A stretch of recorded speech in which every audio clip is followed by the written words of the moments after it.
Today we are going to do another fun thing. It's one of my favorite things to do, and I haven't done it since my mom passed away 4 years ago. I used to do tea parties with my mom. Her and I would host them, make all the food, do everything. I have not made any tea party food since she's passed, so I'm going to just get it over with and do it myself. Am I going to make everything this time? No, I'm not. Today is going to be a first for me making it by myself. So we're going to start with some puff pastry and some chocolate. I mean, who doesn't love chocolate with a puff pastry? I think this is thought out now. Yep, feels perfect. But we're taking a play out of our book, one of our books for the month, The Smallest of Joys by Diane Schiffer. And we are just going to do some things that make us happy. And I miss doing teas and tea parties. If I can figure out how to do this apron. Oh my goodness. This recipe is super easy. We're basically going to flatten this puff pastry out on a cookie sheet, which I need to go get. So just put some parchment paper down on a cookie sheet. If you do not have parchment paper, just use one of those silicone mats. One of the key things to working with puff pastry is making sure your dough is thawed completely, but that you don't let it sit out for too long, because if you let it sit too long thawed, it won't rise as well. So you kind of have to time it perfectly. If you're going to be working first thing in the morning, you can thaw it out slowly in the fridge.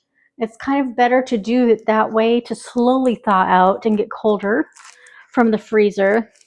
Or you can do what I did today and just take it out about an hour and a half before you need to use it. So we're just going to roll this out.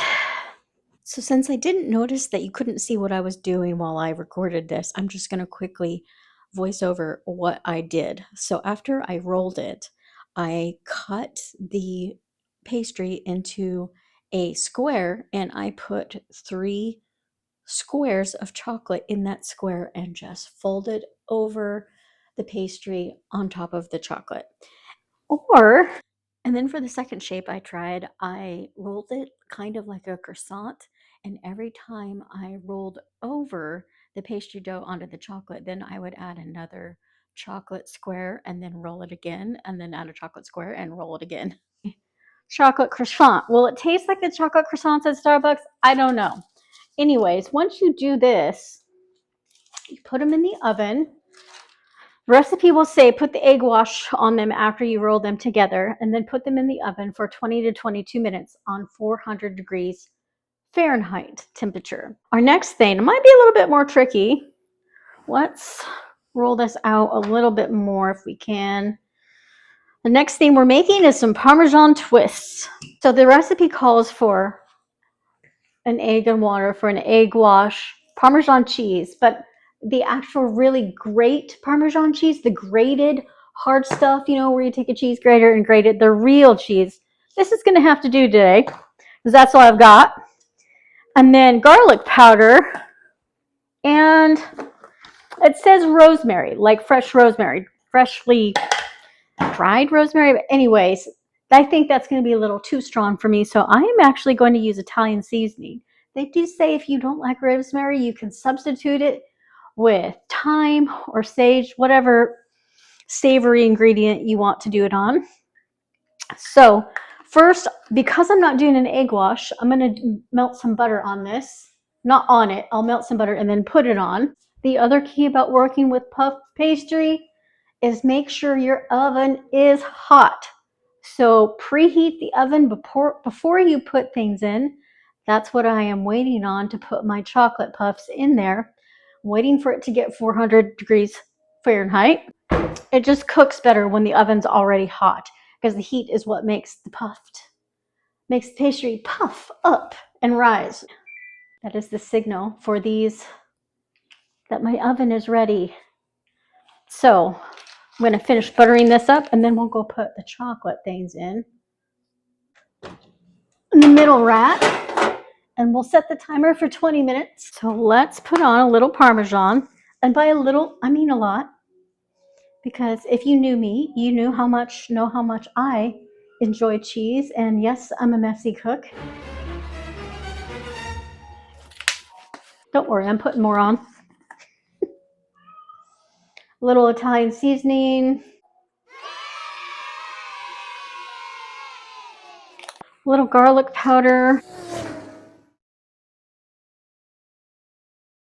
All right, that's probably enough garlic powder. Hopefully it's not too much. We're just gonna take strips and I'm gonna carefully cut this so I'm not cutting my counter.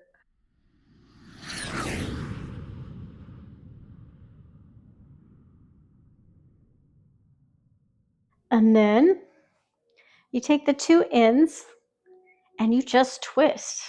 Well, that's why they're called Parmesan twists.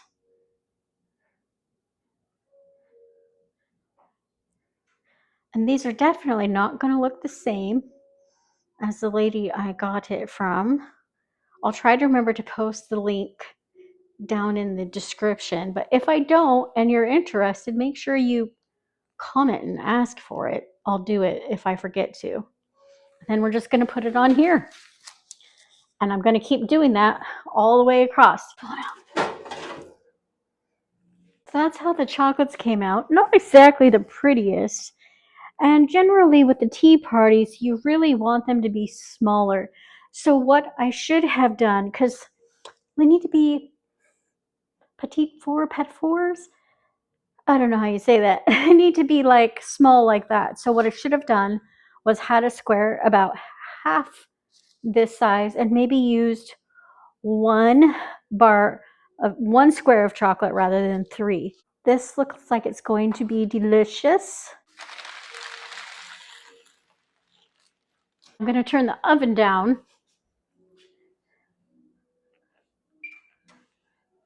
for a few minutes before I put that in because the twists are only supposed to be at 375 instead of 400 Fahrenheit. Challenges of being short. And now I'm just making some shortbread, and I'm probably not going to post this recipe because it did not turn out well. I've used way other better recipes than this one. I was just trying to do an easy one, and let's just say the easy route is not always the best route. It's just basic butter, flour, and sugar. This is how it came out, and I was barely able to cut a couple pieces because it was so crumbly, which I wouldn't have minded, but it didn't taste that great either. And now I'm just making the little sandwiches. I'm slicing up some cucumbers, some bell peppers, and olives. And the first one is a multi-grain cracker with cream cheese, the olives, red bell pepper, and the cucumber. And then the other one is a cucumber sandwich. You could do this with any vegetable you like, with carrots or broccoli or whatever. Oh, these smell wonderful. Oh my goodness. I cannot wait to eat these.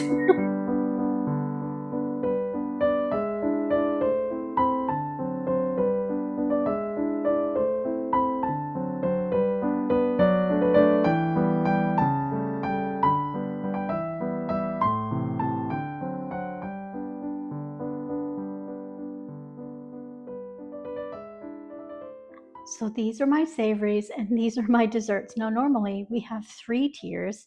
We put all the little desserts and pedophores up here. And then the second tray is usually for like fruits or veggies, like berries, some sort of berries or sorbet or some sort of cut up vegetables and dip or cheeses and crackers usually is what we have on the second tray. And then the bottom tray, we usually have our sandwiches. Sometimes it's a cheese, crackers, fruit on the middle section, and sometimes it's just little savories like these. But the bottom plate is almost always some sort of sandwich. About 3 different types of sandwiches, 3 different types of pedophores, and 3 different types of whatever we end up putting on the middle. And then we also do scones and then some extra big dessert like a flourless chocolate cake or a German chocolate cake or some sort of lemon meringue pie, some sort of huge dessert that takes a while to make on top of the scones, the small pedophores, and all this other stuff. I'm not doing that today. I can only eat so much at once. This is for myself, so I'm doing what I want to eat actually. And this looks really good and I can't wait to dive into it. But before we dive in and eat it, what is the most important thing about tea? About tea party? Tea. Now usually we have a full pot. Between my mother and I think we had roughly 24 teapots. When she died, I took a couple of hers and then we split them amongst my sisters in laws. I gave her best friend one and left one for the granddaughters for the future. So I don't have all of them, but I do have a few. And then I've gotten a few more since then. So this one is actually, I got it at Queen Mary's up in Seattle, their gift shop, which is actually across the street from their tea restaurant. But this is very ideal for a one person because it's a cup, saucer, and a tiny little teapot. It's enough for like maybe 2 cups of tea, which is perfect. Now normally when I do a huge pot, I usually put roughly a tablespoon in the pot. Now that's going to vary depending on what type of tea you use, and I'm glad it's just me today because my canister is almost gone. We're just going to put the whole thing in there because I like my tea strong. Today I just put in a teaspoon rather than a tablespoon. So hopefully this will be enough to make it strong enough. But different tea brands and different types of tea require different amounts. They also require different amounts of steeping time.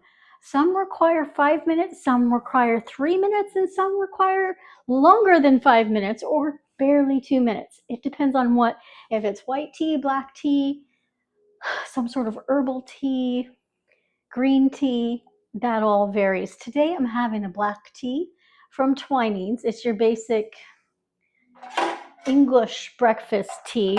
Twinings is my favorite brand of loose leaf tea. I do drink others, but Twinings is my favorite. I'm just going to add water. Now you got to see how I hope you can see the steam rising in this. Can you see the steam? No, you can't. Not really. Well, maybe a little bit. But you want your water hot. You definitely want it to boil to help it steep and make it strong enough. I happen to agree with Maggie Smith, the actual actor. She didn't say it as her character, Violet from Downton Abbey, but it's kind of hard to tell the two between them sometimes. But she says she doesn't like having tea in the US because of we all carry the tea bags that you just barely dip and the water is tepid, lukewarm, and not hot enough. And I happen to agree with her, which is why when I travel, I bring my tea with me usually. Anyway, it's so much better when you boil the water first and then pour it over the loose leaf tea and let it sit.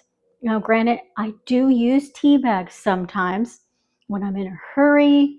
Tea bags can be great, but you got to let it steep long enough in hot water that has been freshly boiled, not lukewarm, tepid water from the sink. So I'm going to let it steep for a few minutes, and then we can enjoy our little tea party.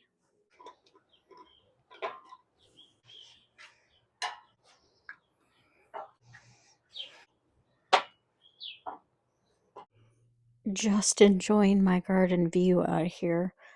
Oh my goodness. It's pretty amazing right now. That Queen of Sweden rose is just going to town and blooming like crazy. So beautiful.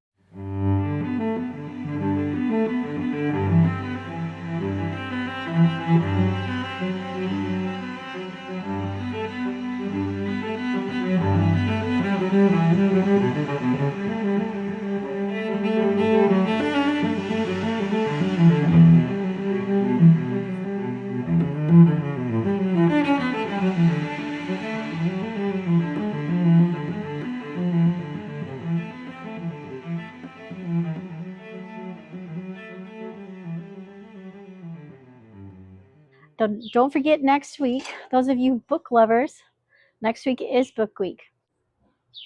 So now I'm going to enjoy this. And for our tea, we're first going to pour the milk because supposedly, according to all the tea books my mother has, that's the proper way to do it. Add the milk first. This isn't quite white enough to go over my cup, so I'm going to hold it.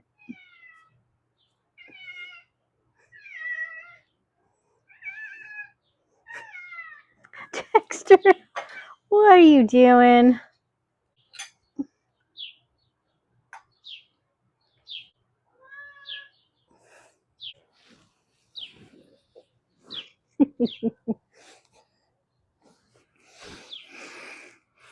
I guess he's joining me for tea.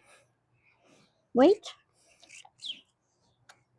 Remember to take the time every once in a while to appreciate the smallest joys in your life. Thanks for watching, and until next time, feed the pollinators for me.